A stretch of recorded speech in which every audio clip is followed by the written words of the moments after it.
Hello world. Yeah, I know what I said. Originally my last video before I decided to make some 2K content was I was gonna step back from content for when I had something positive to say about wrestling. I'm trying, I really am. The current landscape of wrestling as we approach WrestleMania 41 and AEW Dynasty just ended has not been very great, at least not in North America. Over in Japan, yeah, sure, it's doing fine from what I can tell, but at the same time, I don't watch enough of Japanese wrestling to really make any sort of comment or content on that. I just hope David Finlay wins the IWGP Heavyweight Championship, sorry not sorry. But yeah, as for North America goes, I'm gonna try and stay positive this entire video. I'm gonna fail very badly. Raw is good. I've been enjoying Raw, although these past few weeks the booking has been pretty bare bones. It's kind of going by the books, which for Raw isn't necessarily all that bad, but I know they can do better, and they haven't, so... Like, for example, I know I have my feelings about Jay and Gunther, but up until last week, they were doing the same damn thing over and over. It eventually did change, only for my suspicion about the crowd towards Jay Uso being correct. If you don't know, in this video here, I questioned the validity of how much the crowd actually cared about Jay over his stupid funny word. And well, in this promo on this past Raw, Jay was trying to cut a very serious promo about how his brother was in the hospital because of what Gunther did to him. And the crowd was yeeting over it, even though Jay told them multiple times to not do that. I wanted to be wrong. I promise you, I really wanted to be wrong, but oh no, they really all just want to get drunk and say yeet. Oh no. But yeah, Raw is good, just wish it could be better. NXT is probably the most consistent show of the week. It doesn't go on for too long, its storylines are consistent whether or not you actually like them or not. And HBK isn't afraid to do things like take the title off of Shawn Spears only 3 weeks after he won it because he's really high on Ricky Starks, and I'm sure it was Shawn Spears' idea, but I'm fine, what are you talking about? But yeah, the women are great, the men is subpar, but there are some bright spots in there. And even though it's the most consistent every week, it's I don't know. I find myself enjoying watching it, but not really to the same level as if I would if a main roster show was good. You know what I mean? Dynamite's not what I really watch weekly, but I wanted to touch on it here to just really emphasize the point of North American wrestling being bad, because it's not just Dynamite. Oh, I'll get to a worse show that airs the day after it. But for the most part, I don't see any issues with Dynamite. Except for its main event scene. Its main event scene is god-awful, but it's genuinely really bad. Because of how the angle works, you don't even get to see the AEW title, which is a beautiful title. You get to see a briefcase with nothing in it.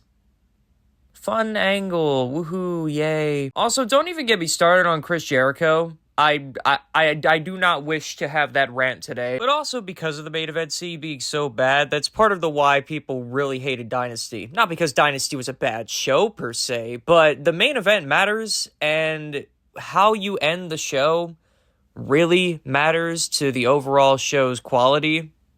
In wrestling, anyway. And what was that? Some glorified bloodline match where the Young Bucks got involved so that Moxley could retain even though Tony Khan needs to pivot.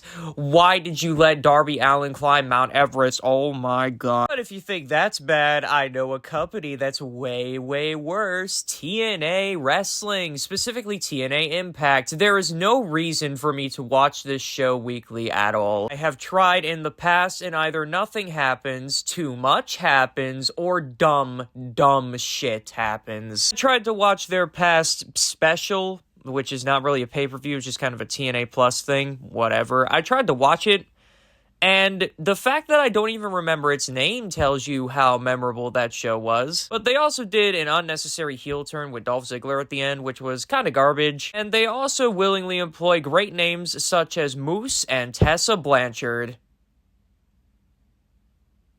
Let's move on to Friday. SmackDown is by far WWE's weakest show of the three, solely because it is a 3-hour show. Remember when people said this was needed? Remember when they said that there was too much talent for a 2-hour show? Oh my god, who said that? Oh, I really hope it wasn't me. Don't check my channel history. This show drags. There is so much filler on this show, and for the record, no, it's not really 3 hours. If you factor in all the ads and stuff that plays during the show, it's really maybe an hour 30 of content that you actually want to watch.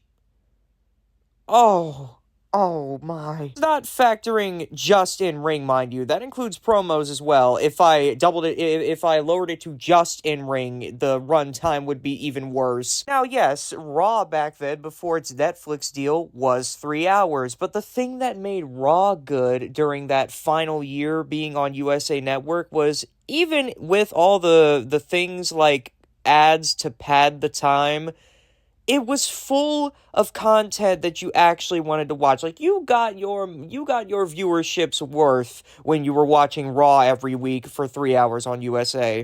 Fuck no. There are so many things that probably should not be booked, but are booked regardless, and it's only to pad the show's time. There are things on this show that have nothing to do with the WrestleMania build at all, but are getting TV time because they gotta fill that 3 hours.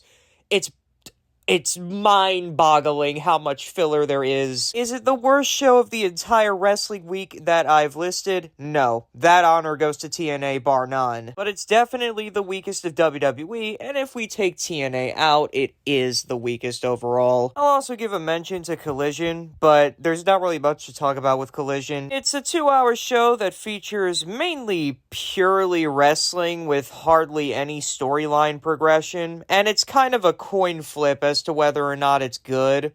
The few times I've seen it, because I have seen some Collision episodes this past year, they've been alright, but nothing groundbreaking or anything that really adds to what I just described to make it any better. If that made sense, I don't know. I don't have a script. You may have noticed that I left out ROH. That's because ROH is a nothing show, that nothing happens with that show. It is the Athena show. Athena is great. Everything else is borderline unwatchable, and easily AEW's worst thing that they have going on, especially since Chris Jericho was their world champion until recently, where Bandito barely won it because Jericho is another rant for another day. Overall, I've been trying to be more positive when it comes to wrestling, but after listing how the wrestling slate looks every week, I think you can see where the lack of positivity is coming from. There are positive aspects, of course, but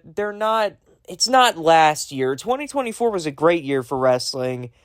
This year, it looked like a layup, but damn, they're fumbling. How do you miss a layup? It's a layup, oh my god. But yeah, I'll try to maintain positivity where I can, because I know in this community, it's kind of hard to come by. I hope that WrestleMania 41 is good and exceeds expectations. It really needs it. Hope to see you in a video covering that soon. Catch you later. Peace.